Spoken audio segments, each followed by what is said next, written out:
Hey guys, what's going on? This is Kitty, and this video is going to be pretty darn serious. It's not going to be like my usual upbeat, happy stuff. This video is going to be, a life talk. And in today's video, we're going to be talking about, losing someone, and we're going to be talking a little bit about suicide. So, the reason I'm choosing to talk about this is because I lost an incredibly good friend of mine over Christmas. He decided to take his own life, and it's really bothering me, so I do just want to talk about it and kind of get it off my chest. But also, I want to remember this person, do my part in the memorial for him. I want, people to kind of hear his story a little bit. But also I figured it'll help somebody else if I talk about this. Because the reality of life is that people die every day. We lose people. And it's always good to talk about it and to find healthy ways of dealing with your grief. Because that's another serious thing, whenever we lose people, sometimes, we just fall so deep into grief that we end up hurting our own lives. So I'm going to talk a little bit about who this guy was. My friend Adam, he was 27.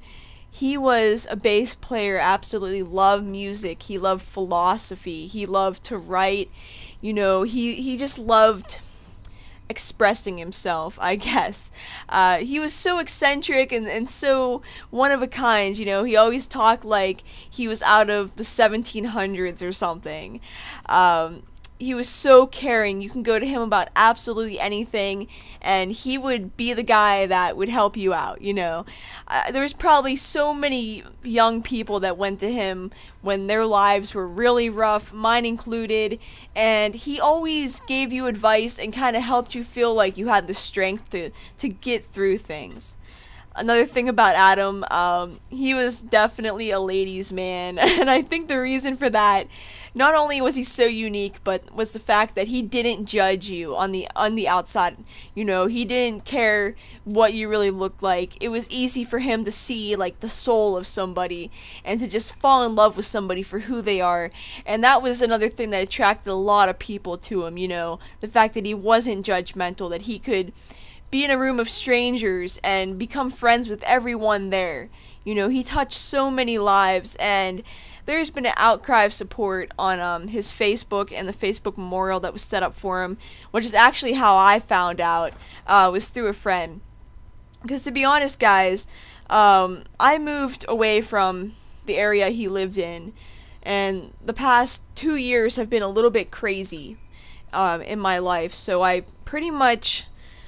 It sounds really terrible, but I kind of drifted away from him, and that's what really bothers me. That's the one thing that's really pulling at me right now, and just really the thing that hurts the most is that I didn't take advantage of the time we had with him. I didn't talk to him that much in recent years and stuff, but the fact is, guys, life happens. And sometimes you are going to drift from your friends, you are going to go through phases where you don't really get to talk to a lot of people because you have a lot going on, and it's not your fault. Life is so random, it takes you in so many different directions. But guys, I know life gets really messed up. I've been there with the hopeless feelings, the feeling of wanting to be out of a situation, but if anything, Adam taking his own life has shown me that suicide's just never worth it. Because, he has all these people that love him and miss him and are just left with a hole in their heart. If he had stuck around, things probably would have gotten better. He has all these friends that care about him and watch out for him. That's why suicide is just never... It's never worth it. It's never worth it, because life has its ups and downs.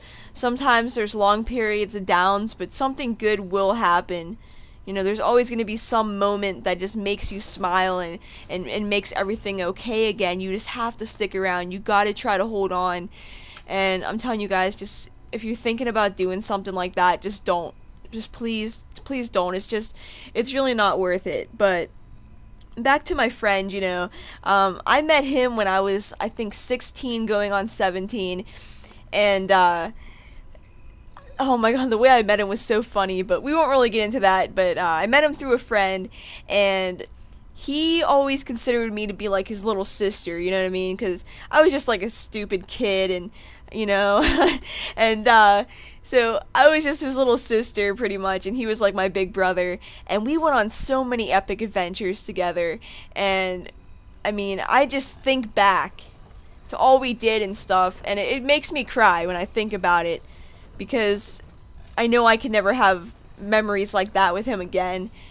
Which is why, you know, it's so important, guys, so you don't end up where I am with, you know, the feeling of regret. Because that's what happens when somebody dies. You regret so much. But I tell you what, you know, the friends you have, they're not dead yet. You know, you have the chance to call some of these people or hang out with them. So at least the last time you ever see them alive, you can say, well, at least we had an amazing day together. Or we did this together. Or they knew I loved them. You know, don't end up in this cycle of regret and feeling bad that I'm in right now, because I tell you what, guys, that's the one thing that's bothering me the most, the regret. But anyways, his family can't really afford a funeral, so literally, like, all these people that he knew, all the lives he touched, they all got together and they're all raising money, you know, in the town we're from, and I think that's really great. But a friend on Facebook said, wow, who would have thought the last time I ever saw you, it would be on a donation can? That's pretty messed up, and it hasn't really sunk in yet with a lot of us. You know, a lot of us don't feel like it's real. The people that, you know, were close to him don't feel like it's real. We don't want to feel like it's real, and a lot of us are just wondering why.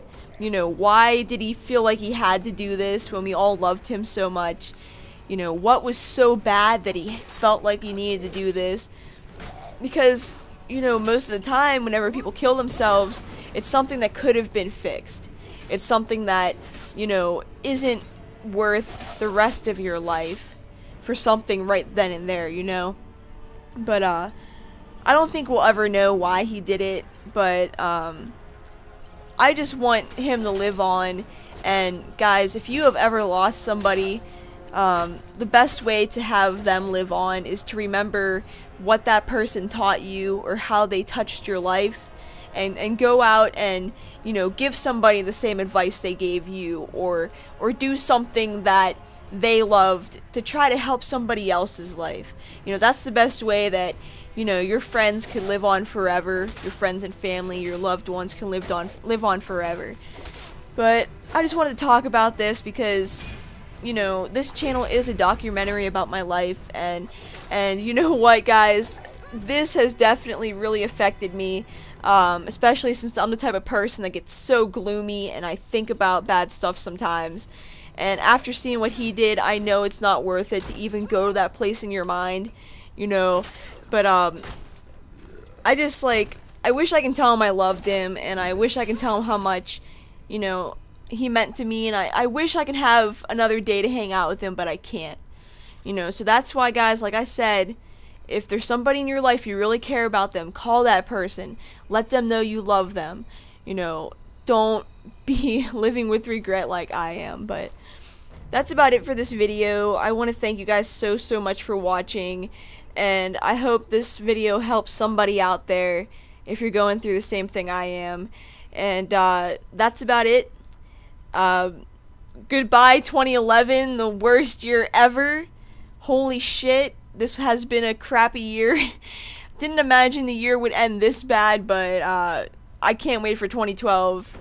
You know, I'm gonna put a lot into this year, and I just want to get 2011 out of here, and I just want to never look back. So speaking of, be careful on New Year's, guys. If you're drinking, please get a designated driver, or just don't do it. Stay home, whatever, because I don't want to lose any more people that I care about, alright? Or I don't want to hear about anyone getting hurt that I know. So that's about it, guys. I love each and every one of you. Have a safe, happy New Year's, and thanks for watching. I will catch you guys later, and peace out.